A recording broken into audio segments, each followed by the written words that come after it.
आपको मैं इससे पहले गोदान पढ़ा चुकी हूँ 2 पार्ट में, और लगभग आपने 3 पार्ट पढ़े होंगे जो आगे हमने पढ़ाए थे। अब उसके आगे मैं आपको गोदान फिर से शुरू कर रही हूँ, अगला 26 पेज से। तो अभी तक आपने जुनिया के बारे में सुना था कि उनकी क्या क्या बॉडी के, उसके शरीर का बनावट था।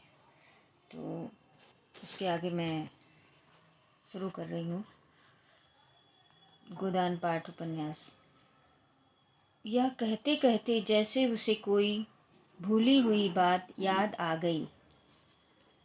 उसका मुंह उदास हो गया। वह विधवा है। उसकी नारित्व के द्वार पर अपने उसका पति रक्षक बना बैठा रहता था, वह निश्चित थी। अब उस द्वार पर कोई रक्षक न था, इसलिए वह उस द्वार को सदैव बंद रखती है। कभी कभी घर के सूनेपन से उकताकर वह द्वार खोलती है, पर किसी को आते देखकर भयभीत होकर दोनों पट भेड़ लेती है। भेड़ लेना मतलब बंद कर लेना। गोबर ने कलसा भर कर निकाला। सबों ने रस पिया और एक चिलम तंबाकू और पीकर लौटे। भोला ने कहा, कल तुम आकर गाय ले जाना। गोबर इस बखत तो सानी खा रही है। गोबर की आंखें उसी गाय पर लगी हुई थी और मन ही मन वह मुग्ध हुआ जाता था। गाय इतनी सुंदर और सुडौल है, इसकी उसने कल्पना भी न की थी। होरी ने लोभ को रोक कर कहा, मंगवा लूंगा, जल्दी क्या है। तुम्हें जल्दी ना हो, हमें तो जल्दी है। उसे द्वार पर देखकर तुम्हें वह बात याद रहेगी। उसकी मुझे बड़ी फिक्र है दादा। तो कल गोबर को भेज देना। दोनों ने अपने अपने खांचे सिर पर रखे और आगे बढ़े। दोनों इतने प्रसन्न थे मानो ब्याह करके लौटे हों। होरी को तो अपने चिर संचित अभिलाषा के पूरे होने का हर्ष था, और वह बिना पैसे के गोबर को इससे भी बहुमूल्य वस्तु मिल गई थी। उसके मन में अभिलाषा जाग रही थी। अवसर पाकर उसने पीछे की ओर देखा। जुनिया द्वार पर खड़ी थी, मदहस की भांति आधी चंचल। होरी को रात भर नींद नहीं आई। नीम के पेड़ तले अपने बांस की खाट पर पड़ा बार बार तारों की ओर देखता था। गाय के लिए नाद गड़नी है, बैलों से अलग उसकी नाद रहे तो अच्छा। अभी तो रात को बाहर ही रहेगी, लेकिन चौमासे में उसके लिए कोई दूसरी जगह ठीक करनी होगी। बाहर लोग नज़र लगा देते हैं, कभी कभी तो ऐसा टोना टुटका कर देते हैं कि गाय का दूध ही सूख जाता है। थन में हाथ ही नहीं लगाने देती, लात मारती है। नहीं, बाहर बांधना ठीक नहीं, और बाहर नाद भी कौन गाड़ने देगा। करिंदा साहब नज़र के लिए मुंह फैलाएंगे। छोटी छोटी बात के लिए राय साहब के पास फरियाद ले जाना भी उचित नहीं, और करिंदे के सामने मेरी सुनता कौन है।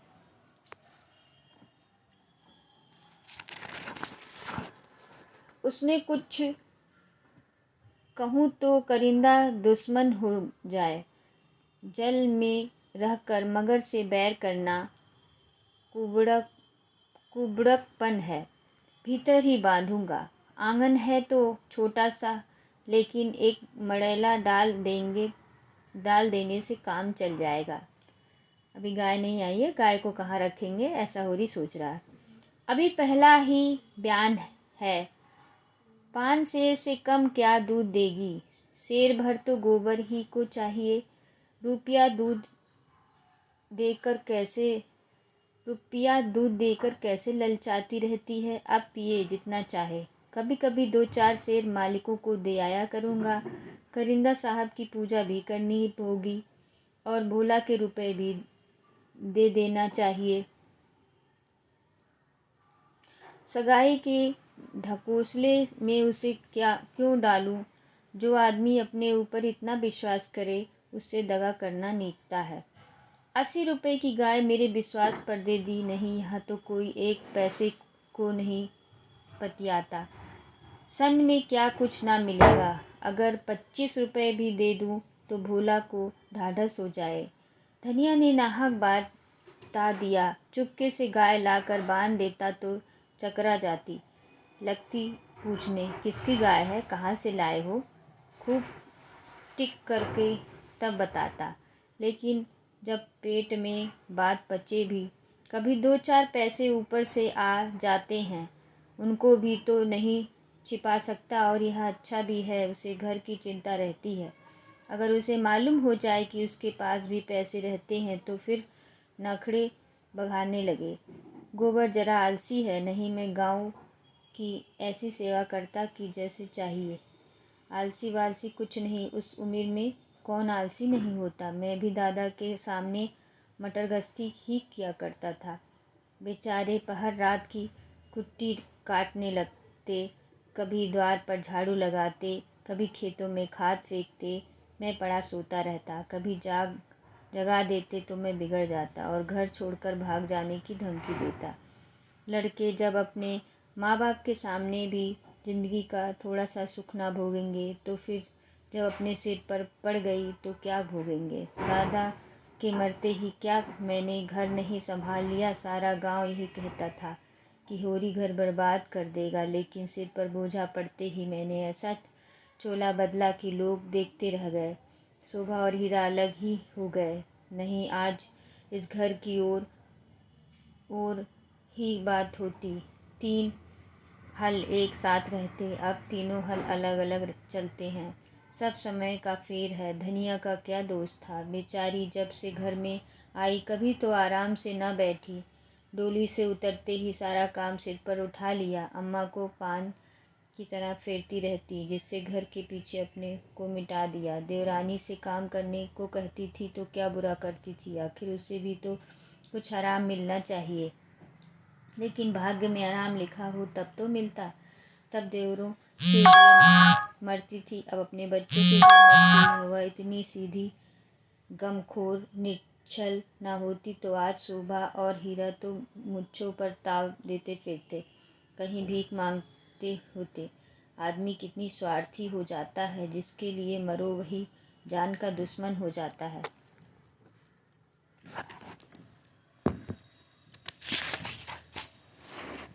होली ने फिर पूरब की ओर देखा। साहित्य भिन्नसार हो रहा था। गोबर भिन्नसार हो रहा है। गोबर काहे को जागने लगा। गोबर काहे को जागने लगा।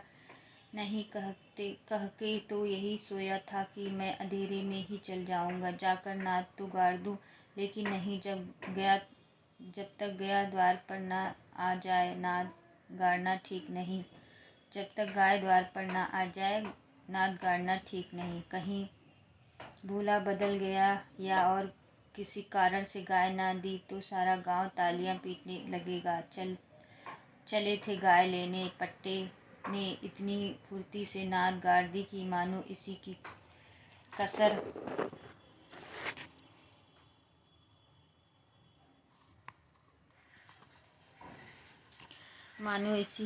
कसर थी। भोला है तो अपने घर का मालिक, लेकिन जब लड़के सयाने हो जाएं तो बाप की कौन चलती। कामता और जंगी अकड़ जाए तो क्या भोला अपने मन से गाय मुझे दे देगा। कभी नहीं। सहसा गोबर चौंक कर उठा बैठा और आंखें मचलाता हुआ बोला, अरे यह तो भोर हो गया। तुमने नाद गाड़ दी दादा। होरी गोबर के सुगठित शरीर को चौड़ी छाती की ओर गर्व से देख कर और मन में यह सोचते हुए कि कहीं से गोरस मिलता तो कैसा पट्टा हो जाता। भूला नहीं, अभी नहीं। गाड़ी सोचा कहीं न मिले तो नाहक भद्दा हो। गोबर ने थ्योरी चढ़ाकर कहा, मिलेगी क्यों नहीं। उसके मन में कोई चोर पैठ या डाकू गाय तो उन्हें देनी ही पड़ेगी। गोबर ने और कुछ न कहा, लाठी कंधे पर रखी और चल दिया। होरी उसे जाते देखता हुआ अपना कलेजा ठंडा करता रहा। अब लड़के की सगाई में देर न करनी चाहिए। 17वां लग गया है, मगर करें कैसे। कहीं पैसे के भी दर्शन हो जाए। जब से तीनों भाइयों में अलगौजा हो गया, घर की साख जाती रही।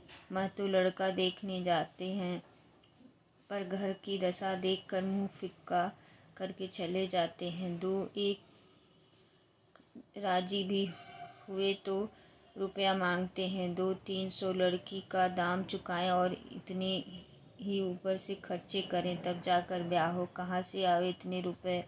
राज खलिहान में तुल जाती है, खाने भर को भी नहीं बचता। ब्याह कहाँ से हो। और अब तो सोना ब्याहने योग्य हो गई। लड़के का ब्याह ना हुआ, ना सही लड़की का ब्याह ना हुआ तो सारी बिरादरी में हंसी होगी। पहले तो उसी की सगाई करनी है, पीछे देखी जाएगी। एक आदमी ने आकर राम राम किया और पूछा, तुम्हारी कोठी में कुछ बांस होंगे महतो। होरी ने देखा, दमड़ी बंसूर सामने खड़ा है। नाटा काला, खूब मोटा चौड़ा मुंह, बड़ी बड़ी मूछ, लाल आंखें, कमर में बांस काटने की कटार, खोसे हुए साल में 1-2 बार आकर चिके कुर्सियाँ, मोड़े, टोकरियाँ आदि बनाने के लिए कुछ बांस काट ले जाता था।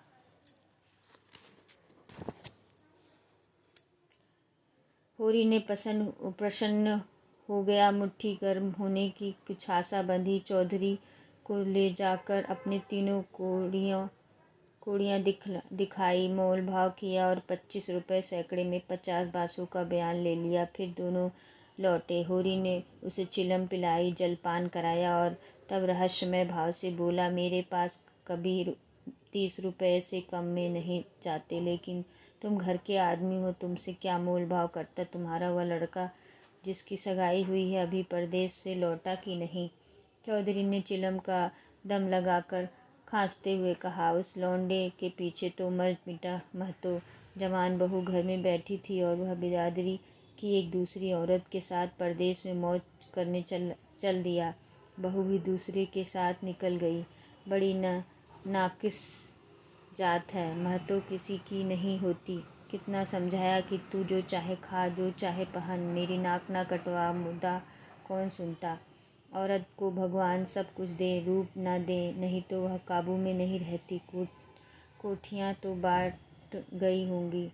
होरी ने आकाश की ओर देखा और मानो उसकी महानता में उमड़ता हुआ बोला, सब कुछ बट गया चौधरी। जिनको लड़कों की तरह पाला पोसा, वह अब बराबर के हिस्सेदार हैं, लेकिन भाई का हिस्सा खाने को अपनी नीयत नहीं। इधर तुमसे रुपए मिलेंगे, उधर दोनों भाइयों को बांट दूंगा। 4 दिन की जिंदगी में क्यों किसी के छल कपट करूं। नहीं कह दूं कि 20 रुपये सैकड़े से बेचे हैं तो उन्हें क्या पता लगे। तुम उनसे कहने थोड़े ही जाओगे। तुम्हें तो मैंने बराबर अपना भाई समझा। व्यवहार में हम भाई के अर्थ का कितना ही दुरुपयोग करें, लेकिन उसकी भावना में जो पवित्रता है वो हमारी कालिमा से कभी मलिन नहीं होती। होरी ने अप्रत्यक्ष रूप से प्रस्ताव करके चौधरी के मुंह की ओर देखा कि वह स्वीकार करता है या नहीं। उसके मुंह पर कुछ ऐसा मिथ्या बिनती भाव प्रकट हुआ जो भिक्षा मांगते समय मोटे भिक्षुक पर आ जाता है। चौधरी ने होरी का आसन पाकर चाबुक जमाया। हमारा तुम्हारा पुराना भाईचारा है महतो, ऐसी बात है भला, लेकिन बात यह है कि ईमान आदमी बेचता है तो किसी लालच से। 20 रुपये नहीं, मैं 15 रुपये कहूँगा, लेकिन जो 20 रुपये के दाम लो। होरी ने खिसियाकर कहा, तुम तो चौधरी अंधेरे करते हो। 20 रुपये में कहीं ऐसे बाँस जाते हैं। ऐसे क्या, इसमें अच्छे बाँस जाते हैं। 10 रुपये पर। हाँ, 10 कोस और पश्चिम चले जाओ। मोल बाँस का नहीं, चहर के नागिच होने का है। आदमी सोचता है जितनी देर वहाँ जाने में लगेगा उतनी ही देर 2-4 रुपए का काम हो जाएगा।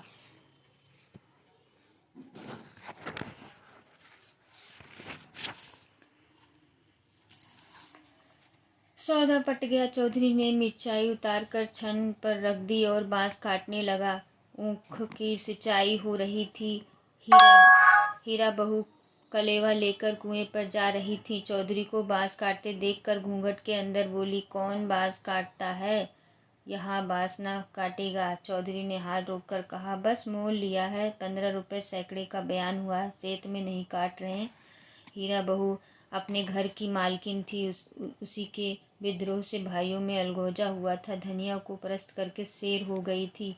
हीरा कभी कभी उसे पीटता था। अभी हाल में इतना मारा था कि वह कई दिन तक खाट से न उठ सकी, लेकिन अपना पदाधिकार पर किसी तरह न छोड़ती थी। हीरा क्रोध से उसे मारता, लेकिन चलता था उसी के इशारे पर, उस घोड़े की भांति जो कभी कभी आदमी को लात मार कर भी उसी के सामने के नीचे चलता है। कलेवे की टोकरी सिर से उतार कर बोली, 15 रुपए से हमारे बास न जाएंगे। चौधरी औरत जात से इस विषय में बातचीत करना नीति विरुद्ध समझते थे। बोले, जाकर अपने आदमी को भेज दो, जो कुछ कहना हो आकर कहे। हीरा बहू का नाम था पुन्नी। बच्चे 2 ही हुए थे, लेकिन ढल गई थी। बनाव सिंगार के समय के आघात का शमन करना चाहती थी, लेकिन गृहस्थी में भोजन ही न ठिकाना न था। सिंह के लिए पैसे कहाँ से आते? इस अभाव और व्यवस्था ने उसकी प्राकृत का जल सुखाकर कठोर और सूक्ष्म बना दिया था। जिस पर एक बार कौड़ा भी उचट जाता था। समीप पर आकर चौधरी का हाथ पकड़ने की चेष्टा करते हुए बोली, आदमी को क्यों भेज दूं? जो कुछ कहना हो मुझसे कहो ना। मैंने कह दिया, मेरे बास ना काटेंगे। चौधरी हाथ छुड़ाया था और पुन्नी बार बार पकड़ लेती थी। 1 मिनट तक यही हाथापाई होती रही। अंत में चौधरी ने उसे जोर से पीछे ढकेल दिया। पुन्नी धक्का खाकर गिर पड़ी, मगर फिर संभली और पांव से तल्ली निकालकर चौधरी के सिर, मुंह, पीठ पर अंधाधुंध जमाने लगी। बस होकर उसे ढकेल दे। उसका यह अपमान मारती जाती थी और रोती भी जाती थी। चौधरी उसे धक्का देकर नारी जात पर बल का प्रयोग करके गच्चा खा चुका था। खड़े खड़े मार खाने के सिवाय संकट से बचने की उसके पास और कोई दवा न थी। पुन्नी का रोना सुनकर होरी भी दौड़ा हुआ आया। पुन्नी ने उसे देखकर और जोर से चिल्लाना शुरू किया। होरी ने समझा, चौधरी ने पुनिया को मारा है। खून ने जोश मारा। अलगोजे की ऊंची बांध को तोड़ता हुआ सब कुछ अपने अंदर समेटने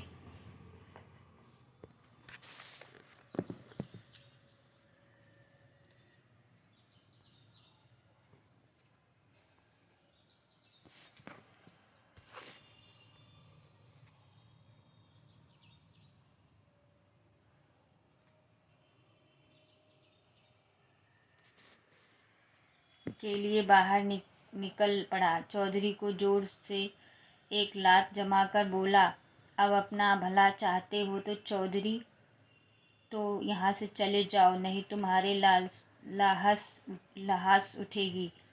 तुमने अपने को समझा क्या है? तुम्हारी इतनी मजाल कि मेरी बहू पर हाथ उठाओ। चौधरी कस्में खा खा कर अपनी सफाई देने लगे। तलियों की चोट में उसकी अपराधी आत्मा मौन थी। यह लात उसे निरपराध मिली और उसके फूले हुए गाल आंसू से भीग गए। उसने तो बहू को छुआ भी नहीं। क्या वह इतना गंवार है कि महतो के घर की औरत पर हाथ उठाएगा? होरी ने अंधविश्वास करके कहा, आंखों में धूल मत झोंको चौधरी, तुमने कुछ कहा नहीं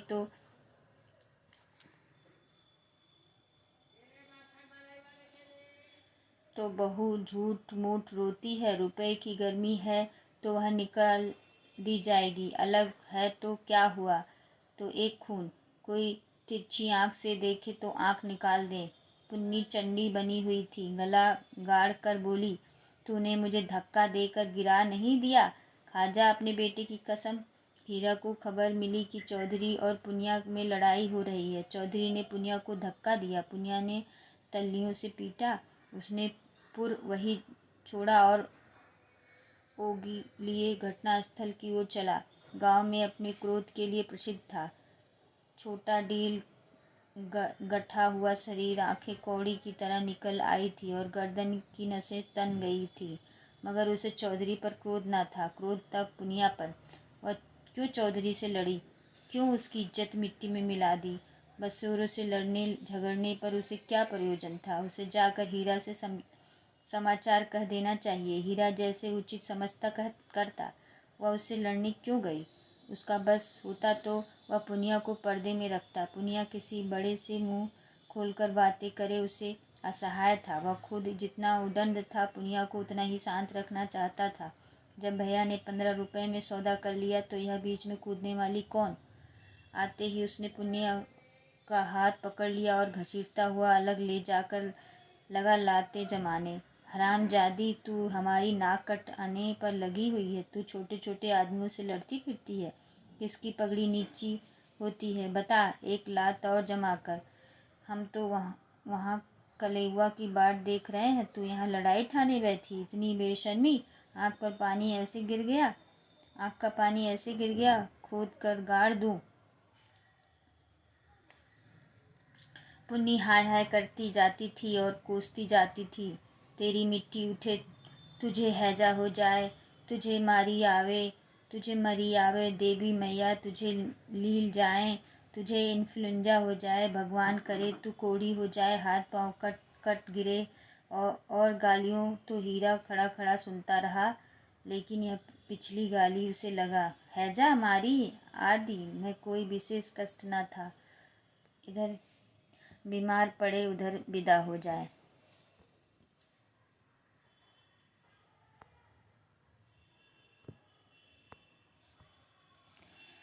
बस आगे वाली वीडियो में होगा। यहाँ पर आपने देखा कि एक बांस के लिए लड़ाई हो गई और अब उसमें मारपीट होने लगा। तो इसके आगे हम आपको अगले वीडियो में पढ़ के सुनाएंगे। धन्यवाद। आशा करती हूँ कि आपको मेरी आवाज़ और उपन्यास पसंद आएगी। धन्यवाद।